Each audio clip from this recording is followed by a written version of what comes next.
You are not going to believe where I found it.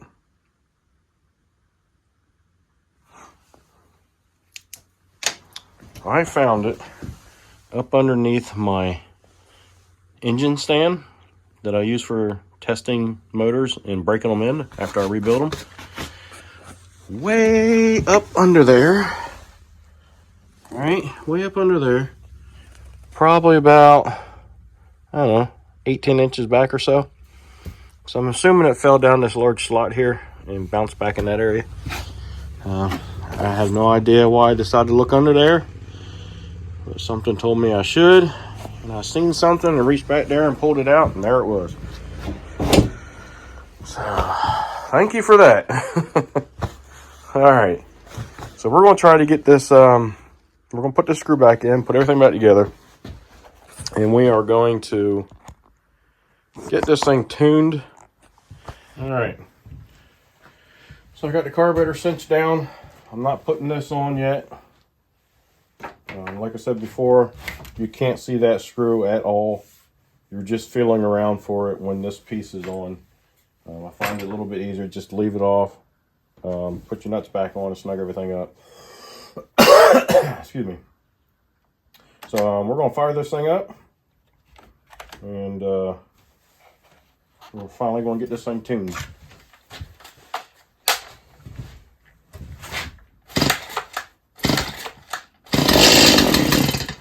All right, that was 3 pulls.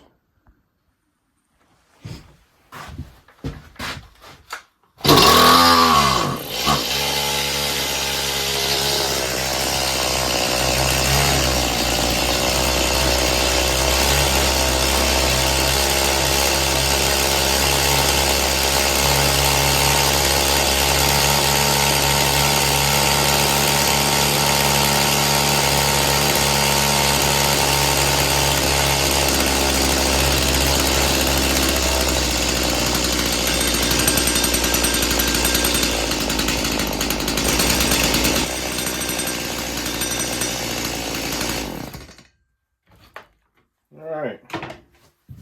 Well, obviously we still have another problem. And so let's pull this carb off. Let's see what that problem might be.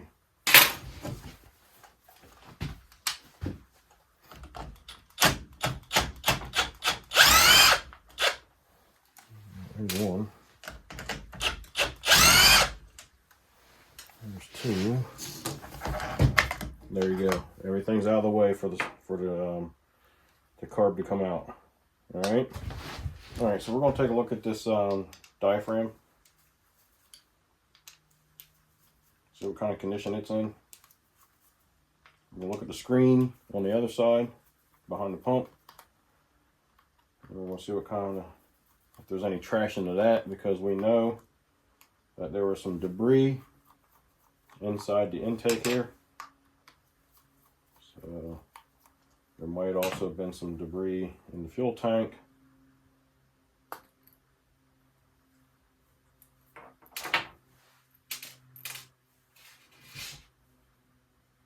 All right, that diaphragm is excellent.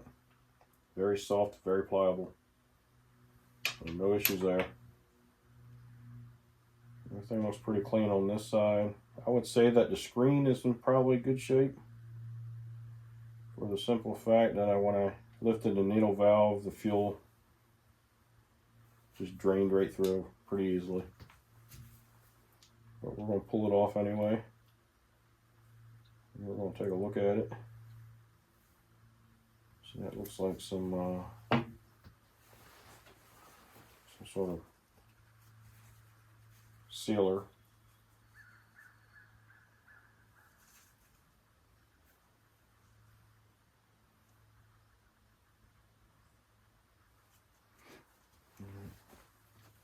We got a little jet right there. You can take that out, make sure it is clean.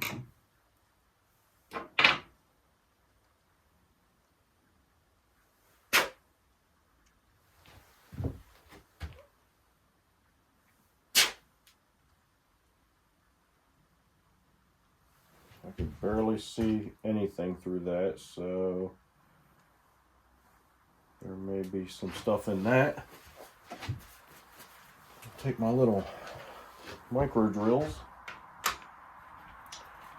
start poking through there, see if I can get it opened up.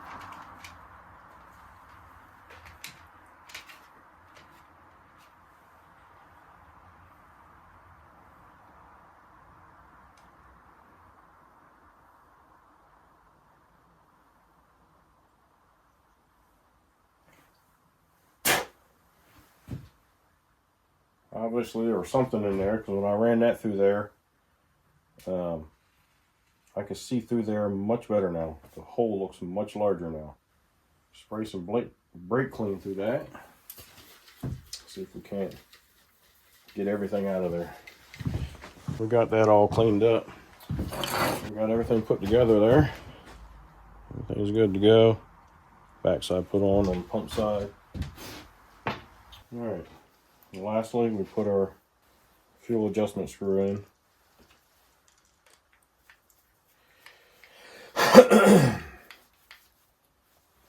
We'll start off with that.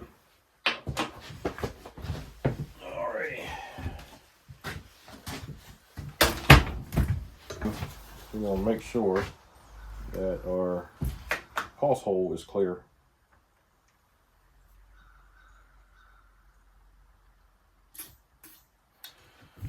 And it is.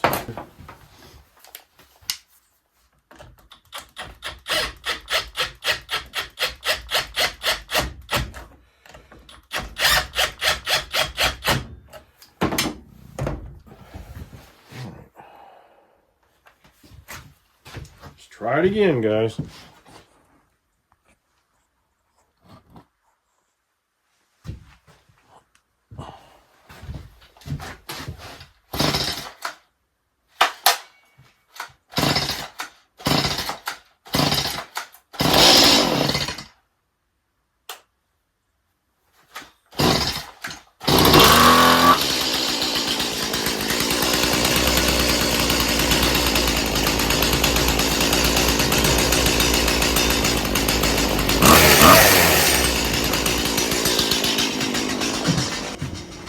Guys out here, it's too smoky to do that in here.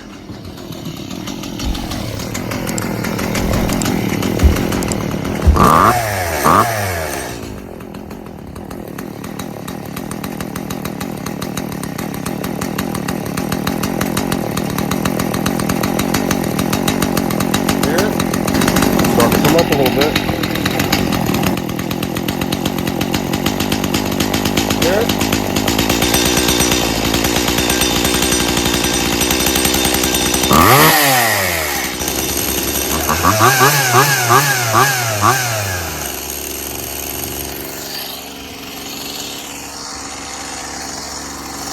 To me, it's still not quite right. I don't think it's the carb this time. It smokes an awful lot. So I'm wondering if he's got, I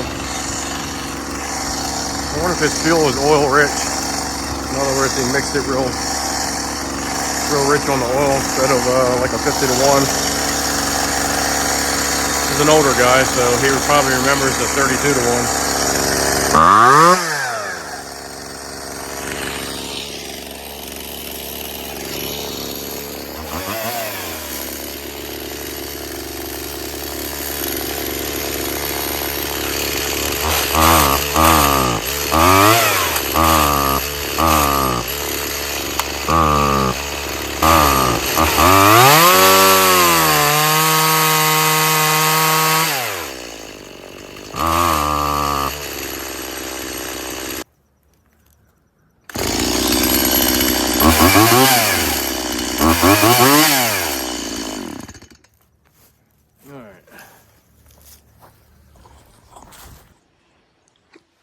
All right, so I've got to give it a lot of fuel, smokes a lot, in order to get it to run decent and pull a little bit. I think we got an issue with oiling, because it's as it warms up, it struggles to move the chain, and it's like banjo tight now from that. So I gotta pull the side cover off, see what's going on with the oiler.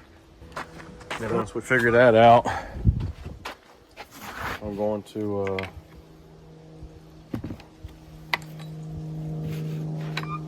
start tuning on it again.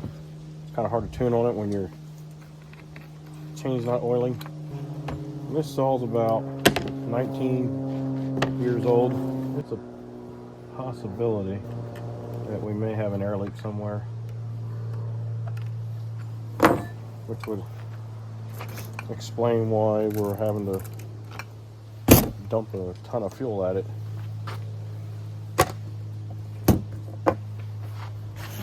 Alright. I see oil residue sitting right there. So let's fire it up and see if it starts pumping it out. The tip is worn out. You sit there and move the sprocket in and out. Tip is gone.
Alright, so started off pumping a little oil, but now it's not pumping anything.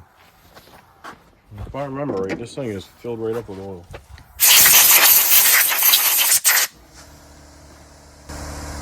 I'm gonna have to dump it out. See if anything is clogging the filter on the inside.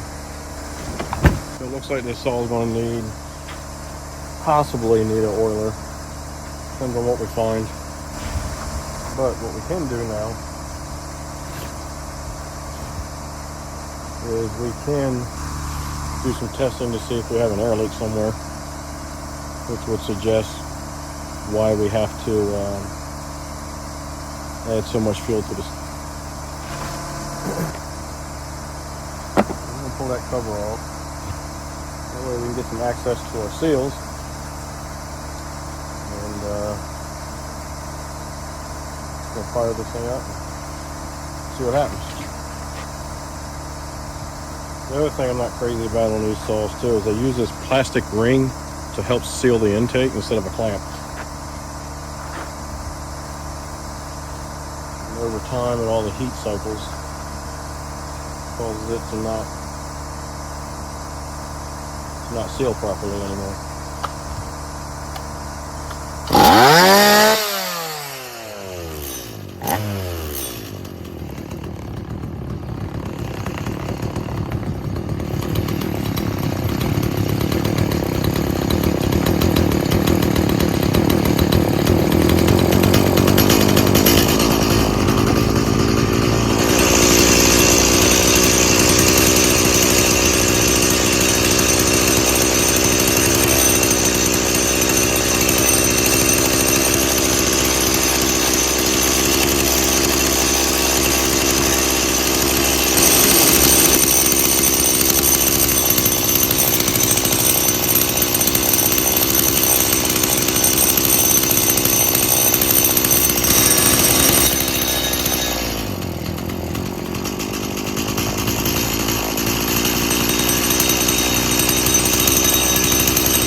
right, so we obviously got a air leak. Well, as you see that last time, I choked it right out with a quick spray. So, pretty sure the carburetor is good. The inside, right, guys. Well, that's it for today on this saw until I get some talk to the owner and test run. So hopefully you enjoyed the content. If so, give me a thumbs up, subscribe, send me some comments, let me know what you think. Be kind and help people when you can.